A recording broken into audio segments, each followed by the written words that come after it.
What if I locked you in a room? No phone, no music, no outside noise. And then I removed every last trace of sound. Not just quiet, no hum of electricity, no air movement, no echo, no background noise. Absolute silence. How long do you think you'd last? Most people say the same thing. I'd love it. Finally, peace. I'd relax for hours. But here's the truth. After just a few minutes, your brain starts to panic. Because silence is not something your brain was designed to handle. Your brain is not a passive observer. It's not just listening. It's predicting. Think of your brain like a control room in a giant city. Every second, it expects signals. Cars moving, voices, wind, footsteps. Noise isn't just sound. It's proof that the world is still there.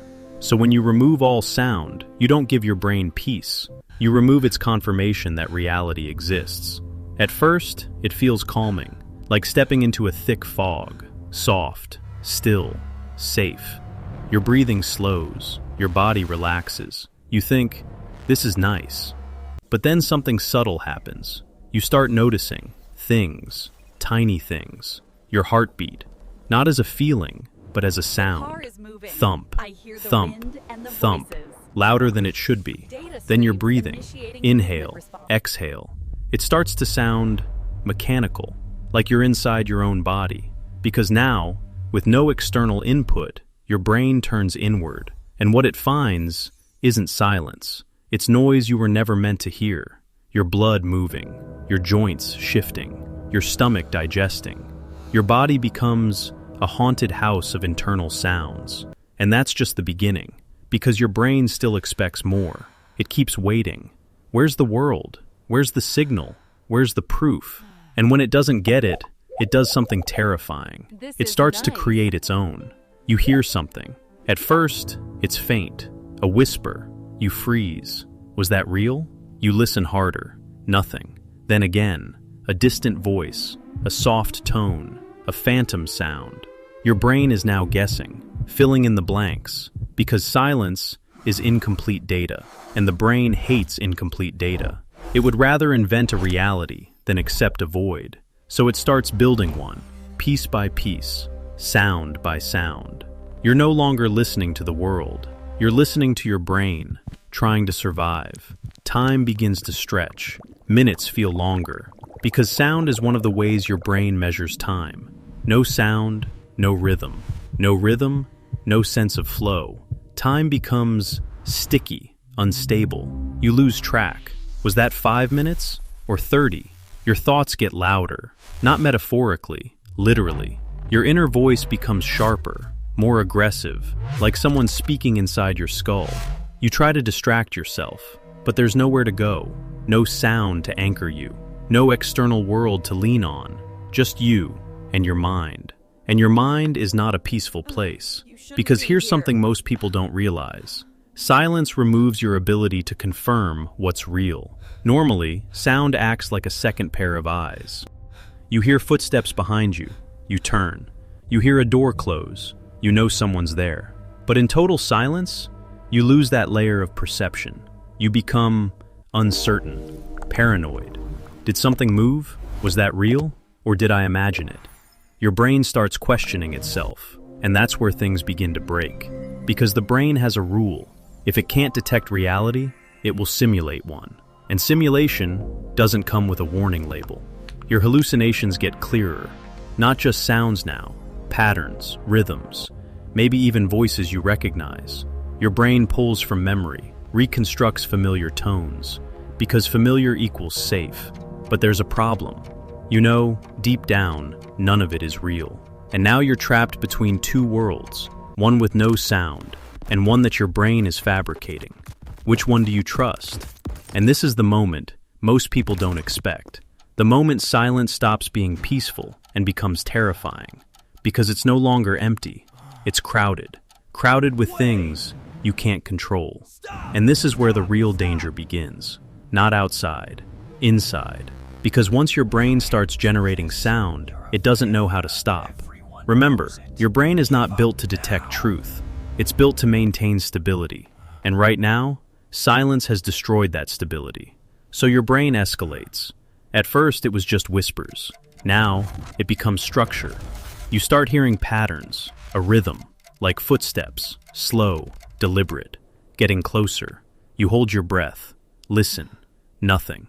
Then again, step, step, step, but there is no one there. And here's the terrifying part. Even when you know it's fake, your body doesn't care. Your heart rate spikes, your muscles tense, because your survival system doesn't wait for logic. It reacts to signals, real or not. This is how fear is born in silence, not from what's there, but from what might be. Because without sound, you lose confirmation. And without confirmation, every possibility becomes real. Your brain begins scanning aggressively, looking for threats. Because in nature, total silence often means one thing. Something is wrong, very wrong. Think about a forest. When everything suddenly goes quiet, no birds, no insects, no wind, animals freeze, because silence can mean a predator is near. Your brain still carries that ancient code. So in absolute silence, it flips a hidden switch, from relax to survive. Now your thoughts change. They're no longer random. They become focused, suspicious, sharp. What was that? Did something move? Am I alone? And then, the worst one, is this in my head? Because once you ask that question, you've already lost your anchor. Your sense of reality depends on feedback. You act, the world responds. You speak, you hear your voice. You move, you hear the consequence. But now, nothing. You clap your hands, and the silence swallows it. You whisper, and it feels unreal. Your brain loses its loop, input to process to confirmation. That loop is broken. Identity starts to slip. You begin to feel detached, like you're watching yourself. Your body is there, your thoughts are there, but something feels off, like a delay, like you're slightly out of sync with reality. This is called sensory deprivation drift. And it's not just uncomfortable, it's destabilizing, because your brain uses senses to locate you in the world. Take them away, and you become harder to define. Now the hallucinations evolve again. They're no longer random.